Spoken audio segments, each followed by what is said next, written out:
Okie dokie. Today we're going to prove the residue theorem. So why don't we go ahead and get started with that.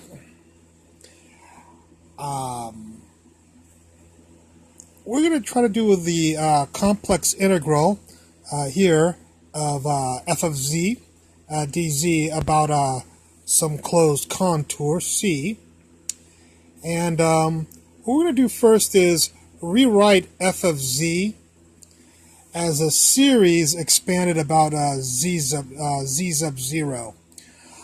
So we'll have z minus z sub 0 to negative powers, which are these, with coefficients here of b1, b2, dot, dot, dot, up to an infinite number, and the b1 will be associated with z minus z sub 0 to the power of 1, b2 is to the power of 2, and so on that way. And then over here we'll have z minus z sub 0 to positive powers. Well, here we'll have, first of all, 0 power, then we'll have 1 power, then we have dot, dot, dot, so we'll have this to the squared and cubed and so on. So this will be our series, our function expanded as a series here. And again, a sub 0 will be a power of 0. A sub 1 will be a power of 1 there. So this integral, therefore, will equal this integral. And we'll do. We're going to start doing each of these integrals as we go along. One of the easiest integrals is we have to do. We'll be using Cauchy's integral theorem, which says that the integral of f of z dz of z minus z naught to the first power, which is this, is equal to 2 pi I f of z naught.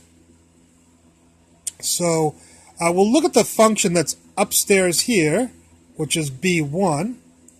And so the integral of this term right here will be 2 pi I, that's 2 pi I, times the function on top, b1, with z naught plugged into b1, but b1's a constant, and when you plug in z naught into a constant, you'll just get b1, of course.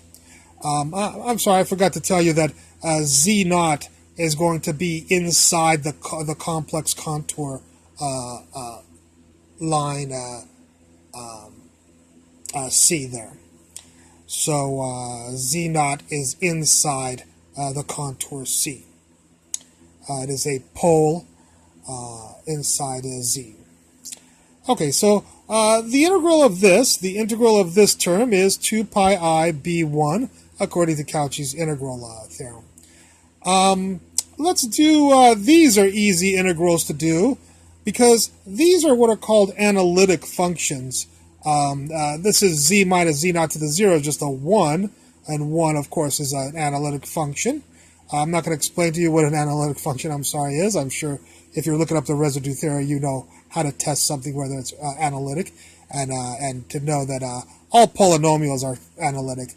So when you have z minus z naught, that's a polynomial to the 1 power is a polynomial, and that will be, of course, an analytic function also. And when you have it to the squared or cubed or to the 152 or the 2,055,000, all of these will be analytic functions. And there's a theorem that if you ever do the complex integral of f of z, if f of z is analytic, that the integral around any contour is always equal to 0. So since the integral of this term is an analytic function, the integral of an analytic function according to this theorem is equal to 0. And of course, all analytic functions after that are also equal to 0. So all of these integrals will turn out to be 0.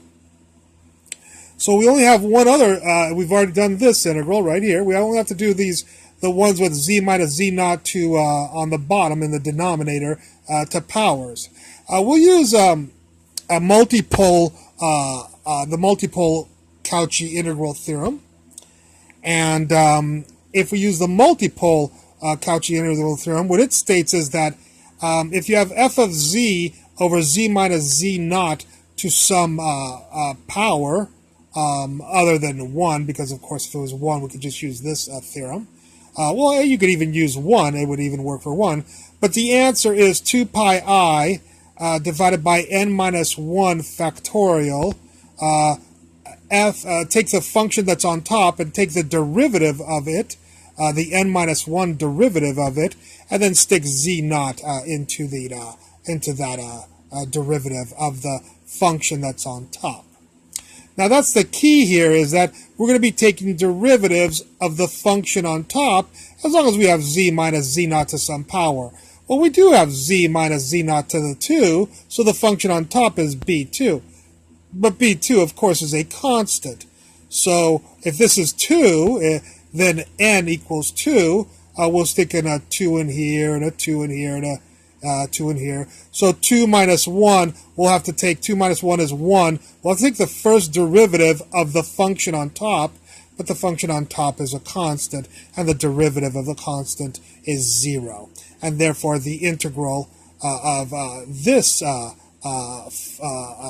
function is the integral of this function, where you have to take the derivative of the top, and that will be equal to 0, so this integral will equal 0.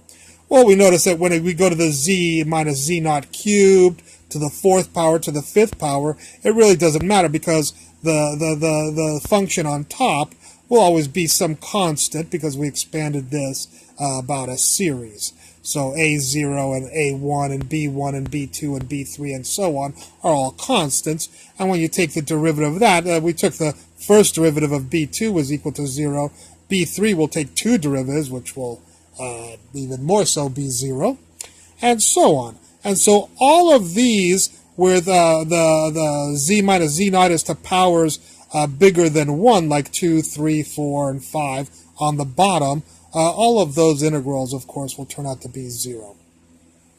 So this integral, therefore, after we integrate the series that we expanded f of z out, turns out to be zeros plus b2 pi I, b1 2 pi I, plus other zeros. And so we can write that integral, the integral equals 2 pi I b1.